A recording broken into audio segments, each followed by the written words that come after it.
ഈ electrical engineering പഠിച്ചാൽ ജോലി കിട്ടോ? പഠിക്കാൻ ഭയങ്കര പാടല്ലേ? കാരണം ഞാൻ 2013 ഇലക്ട്രിക്കൽ എഞ്ചിനീയറിംഗ് കഴിഞ്ഞു. ശരിക്കും ഇലക്ട്രിക്കൽ എഞ്ചിനീയറിംഗ് ഉദ്ദേശിച്ച് പോയതെന്ന് വെച്ച് കഴിഞ്ഞാൽ കുറെ കാര്യങ്ങൾ കണ്ടുപഠിക്കാം, അറിഞ്ഞു പഠിക്കാം എന്നൊക്കെ വിചാരിച്ചിട്ട്. പക്ഷെ അൺഫോർച്ചുനേറ്റ്ലി അങ്ങനത്തെ ഒരു അവസരങ്ങളും കിട്ടിയിട്ടുണ്ടായിരുന്നില്ല. അപ്പം കുറെ കുട്ടികൾ അങ്ങനെ തന്നെ വിചാരിച്ചപ്പോൾ നമുക്ക് കുറെ കാര്യങ്ങൾ കാണാം, മനസ്സിലാക്കാം എന്നൊക്കെ വിചാരിച്ചിട്ടാണ്.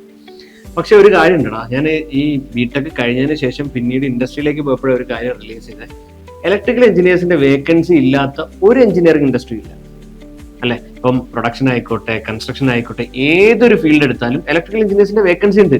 പിന്നെന്താ നമുക്ക് ജോലി കിട്ടാത്ത? ആലോചിച്ചിട്ടാ? ഞാനും ആലോചിച്ചിട്ടുണ്ടായിരുന്നില്ല. പിന്നെ നമ്മൾ അതിനെക്കുറിച്ച് നോക്കിയപ്പോഴത്തേക്ക് ഒന്നാമത്തെ കാര്യം പണി അറിയില്ല.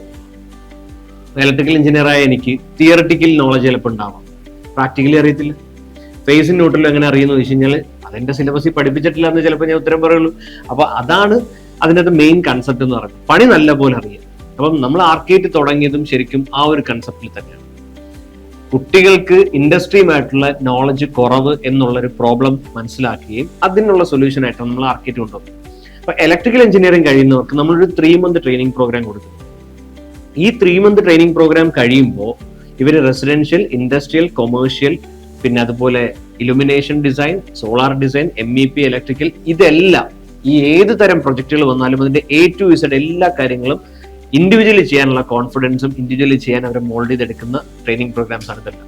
ഇതിനകത്ത് മാനുവൽ ഡിസൈനിങ് ഉണ്ട്, സൈറ്റ് ട്രെയിനിങ്ങുകൾ ഉണ്ട്. ഇവരെ നമ്മൾ തിയറി ഒന്നും പഠിപ്പിക്കുന്നില്ല. തിയറി കുറെ നാളിരുന്ന് പഠിച്ചല്ലേ, 4 വർഷം തിയറിയുടെ കുക്കറിൽ തന്നെയായിരുന്നു ഇരുന്ന് ഇങ്ങനെ വെന്ത് വന്ന്.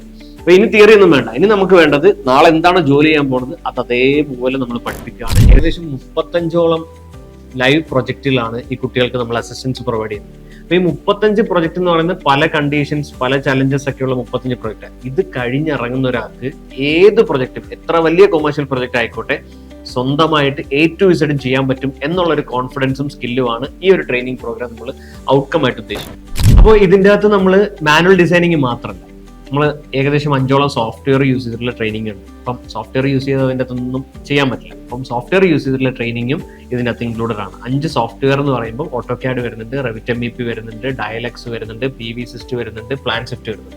ഈ 5 സോഫ്റ്റ്വെയറും ഇതിനകത്ത് ഇൻക്ലൂഡഡ് ആണ്. മാത്രമല്ല ഇലക്ട്രിക്കൽ BIM ഫുള്ളി ഇതിൻ്റെ അകത്ത് ഇൻക്ലൂഡഡ് ആണ്. അതിനുവേണ്ടി BIM 360 പോലുള്ള സോഫ്റ്റ്വെയർസും ഇതിൻ്റെ അകത്ത് ഇൻക്ലൂഡഡ് ആണ്. നാവിസ് വർക്ക് പോലുള്ള സോഫ്റ്റ്വെയർ ഇൻക്ലൂഡഡ് ആണ്. ഇതുകൂടാതെ ഇലക്ട്രിക്കൽ QA/QC ഉണ്ട്. അതായത് ഈ ഇലക്ട്രിക്കൽ പ്രൊഡക്ട്സിന്റെയും അതിന്റെ പ്രൊസീജിയേഴ്സിന്റെയും ഒക്കെ ക്വാളിറ്റി അഷ്യൂർ ചെയ്യുക. അതിന് കുറച്ച് ടെസ്റ്റിങ്ങുകളും കാര്യങ്ങളുണ്ട്. അപ്പോൾ ഈ ടെസ്റ്റിങ്ങുകളും അതിന്റെ പ്രൊസീജിയേഴ്സും അതിന്റെ ഡോക്യുമെന്റേഷൻസും ഒക്കെ പഠിപ്പിക്കുന്ന electrical QA/QC part in-depth training കൊടുക്കുന്നുണ്ട്.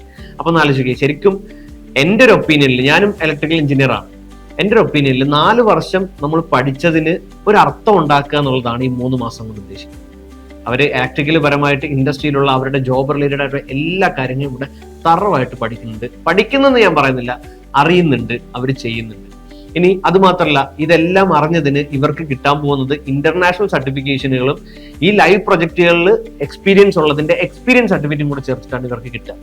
സോ ആലോചിക്കുക, ഇവർക്കുള്ള സ്കില്ലുണ്ട്, സർട്ടിഫിക്കേഷൻ ഉണ്ട്, എക്സ്പീരിയൻസ് ഉണ്ട്. ജോലി ഞങ്ങളുടെ സ്റ്റെപ്പ് ഗ്ലോബൽ കോർപ്പറേറ്റ് സൊല്യൂഷൻസ് എന്ന് പറഞ്ഞ എഞ്ചിനീയറിംഗ് റിക്രൂട്ട്മെന്റ് ഫേം വഴി തന്നെ ഇവർക്ക് പ്ലേസ്മെന്റും അവിടെ പോസിബിൾ ആണ്. ഷൂട്ട് ചെയ്യും, അത്രേ ഉള്ളൂ.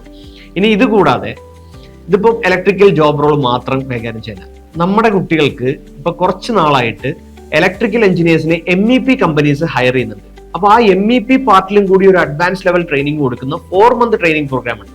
നമ്മളിപ്പോ പറഞ്ഞ 3 month കൂടാതെ 1 month കൂടി MEPയുടെ അഡ്വാൻസ് ലെവൽ ട്രെയിനിങ് കൂടി ഇൻക്ലൂഡ് ചെയ്തിട്ടുള്ള 4 month ട്രെയിനിങ് പ്രോഗ്രാം ഉണ്ട്. അതിലും സർട്ടിഫിക്കേഷൻ ഏകദേശം 11ഓളം സർട്ടിഫിക്കേഷൻസ് വരുന്നുണ്ട്. ഏകദേശം ടോട്ടലി 8ഓളം സോഫ്റ്റ്വെയറിൽ വരുന്നുണ്ട്. നേരത്തെ പറഞ്ഞ പോലുള്ള എല്ലാ കാര്യങ്ങളും ഇതിനും ഇൻക്ലൂഡഡ് ആണ്. അപ്പോൾ അതുകൊണ്ട് തന്നെ ഇത്രയും വളരെ ചെറിയൊരു ഫീസിൽ ഇത്രയും വലിയ സ്കിൽസ്, ഇത്രയും വലിയ എക്സ്പെർട്ടൈസ് ആയിട്ടുള്ള ആൾക്കാരുടെ കയ്യിൽ നിന്നുള്ള ക്ലാസ്സസും കാര്യങ്ങളൊക്കെ നമ്മൾ കൊടുക്കാം. അവര് പറഞ്ഞിട്ടെ.